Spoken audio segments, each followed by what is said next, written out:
За сайн байцгаана уу? Админуудад зориулсан гүйлгээний хаалт хэрхэн хийх вэ гэдэг зааварчилгааг та бүхэндээ видео хэлбэрээр хүргэж байна. За өнөөдөр хэдүүлээ нэгдүгээр referral гүйлгээ, хоёрдугаар solo гүйлгээ хэрхэн хаах вэ гэд бодит гүйлгээний хаалт хийж та бүхэндээ жишээ болгож харуулъя. За эхлээд үйл хөдлөх цэс рүү хэдүүлээ оръё. Одоо идэвхтэй байгаа листээ зарагдсан төлөвтэй болгоод гүйлгээг нь хаана гэсэн үг. За би эндээс шууд MLS-ийн Ctrl F хийгээд MLS-ийг бичээд хайчнаа. За ингээд Ctrl F хийгээд хаах листээ олчээ хэдүүлээ. За хэдүүлээ одоо энэ идэвхтэй байгаа 135 саяын Баян зүрх дүүргийн 14 дугаар хорооны алтан төв шатхноос 135 саяар листлэгдсэн энэ листийг гүйлгээнд гарсан учраас гүйлгээг нь хаяа.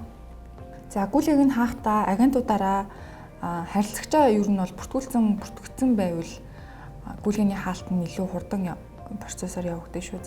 За энэ идэвхтэй гэдэг хэсгийн энэ харандаан дээр дараад хэдүүлээ. За энэ лист зарагдсан. Тэгээд энэ листийг зарагдсан болон түрээслэгдсэн болвол гүйлгээний тайланг үргэлжлүүлэх дуусгах шаардлагатай гэд энэ тайлбарыг манайхан хараарай. За тэгээд start TR-аар буюу гүйлгээний тайлангийн дугаарыг эхлүүлье гэд энэ төвчлөр дээр дарчээ.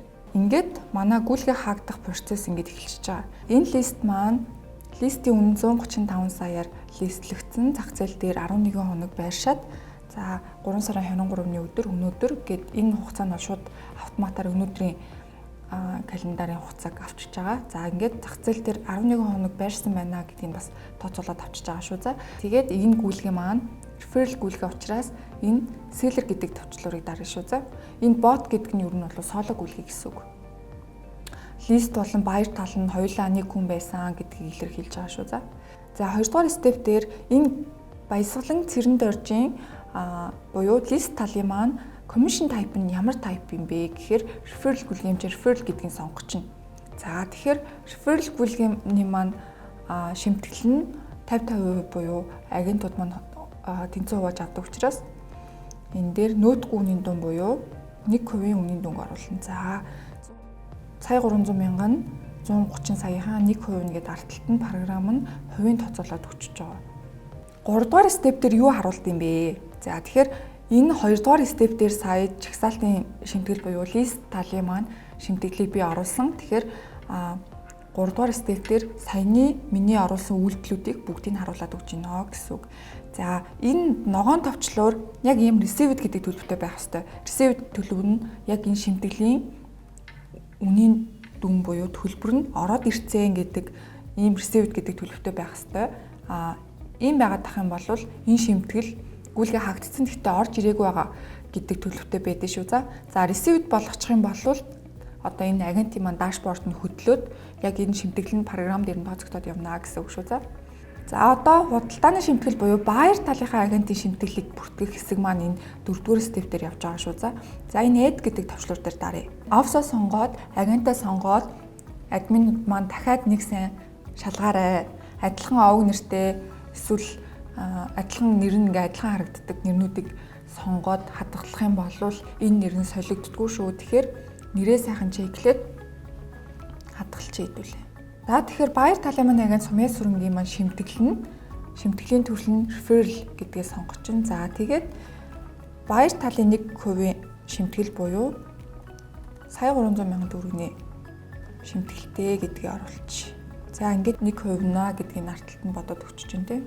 Энэ 5 дахь степ дээр юу оруулах юм бэ гэхээр баярын мэдээллийг оруулъя. Яг энэ баярыг хэн худалдаж авсан юм бэ? Тэр харилцагчийн мэдээллийг оруулна. За ингээд хэдүүлээ биелээ харъя. Баясгалан цэрэн дорж листийн сайдынх нь 1%-ийн шимтгэлийн үнийн дүн нь сая 300, баяр талын агент нь сумья сүрэн 1%-ийн сая 300 мянган төгрөгийн шимтгэл. За ингээд шалгаад зөв байвал accept төлөвтэй олгоод тэгээд тайлан руу submit хийчихье гэд ингээл боллоо. Лист талын маань TR-аар ингээд үүсээд окей болчлоо. Хэдүүлээ одоо баяр талынхаа гүйлгээг хааж дуусгая. За энэ шилжүүлэх хэсэг рүүгээ ороод манай сумья сүрэнгийн TR-аар нь үсэд ороод ирсэн байна. За энэ алтан төв шотгоны нөгөө MLS маань энэ. За тэгээд энэ бөөрийнхий зинхрон болохоор пендийн төлөвтэй буюу хүлээгдэж байгаа төлөвтэй гэсэн үг шүү. За энэ гүйлгээ TRR нүүссэн гэхдээ хааж дуусахыг хүлээгдэж байгаа төлөвтэй байна гэсэн үг. За тэгэхээр хэдүүлээ TRR дугаар дээр нь дараад орчие.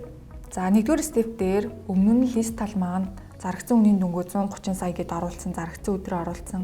За тэгээд энэ referral гүйлгээ баяр тал манаа гэдгийг тэмдэглээд оруулсан учраас нэгдүгээр степийг бүглэхгүй хэдүүлээ энийг хянаад цааш нь үргэлжлүүлье. За хоёрдугаар степ дээр лист тал маань бас адилхан commission type нь referral. За тэгээд сая 300 мянган төгрөгийн 1% шимтгэлтэй гэд ингээд бүртгэгдсэн учраас энийг бас цаашаа хянаад явъя. За тэгээ шимтгэл нь received буюу ороод ирсэн гэдэг төлөвтэй. За баяр талаас гүйлгээ хахад илүү хэлбэр байгааз. За одоо дөрөвдүгээр степ дээр яг манай лист талыганд буюу баясгалан цэрэнд оржийн мэдээллүүдийг баяр талаас нь оруулж өгнө гэсэн үг. За commission type нь referral гэдгийг сонгочихно. За тэгээд манай лист талын агентийн шимтгэл нь 1% буюу сая 300 мянган төгрөгийн шимтгэлтэй тий. За энийг нэмээд за одоо яг баяр талын гүйлгээний хамгийн чухал хэсэг болох яг худалдаа авагч нь хин бэ? Тэр мэдээлэл оруулна гэсэн үг. За энэ дээр search хийхээс өмнө агент маань харилцагчаа өөрөө бүртгэгдсэн байх ёстой. За агентийнхаа харилцагчийг нэрээр нь болон утасны дугаараар нь хайгаад за ингээд хадгалчихна гэсэн үг. За санхүү хэсгийг үргэлжлүүлээд за ингээд боллоо. Манай referral гүйлгээ хаагдах процесс маань ийм амархан.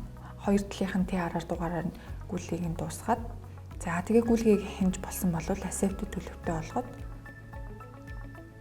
за ингээд submit report хийчихнэ. За ингээд referral гүйлгээ хаагдах процесс маань ийм амархан байх нэ. Манайхан бас гүйлгээгээ хаахтаа илүү хяналттай тэгээд баталгаатай гүйлгээний хаалтын хуудсыг аягүй сайхан харж агаад гүйлгээгээ хааж агаарай.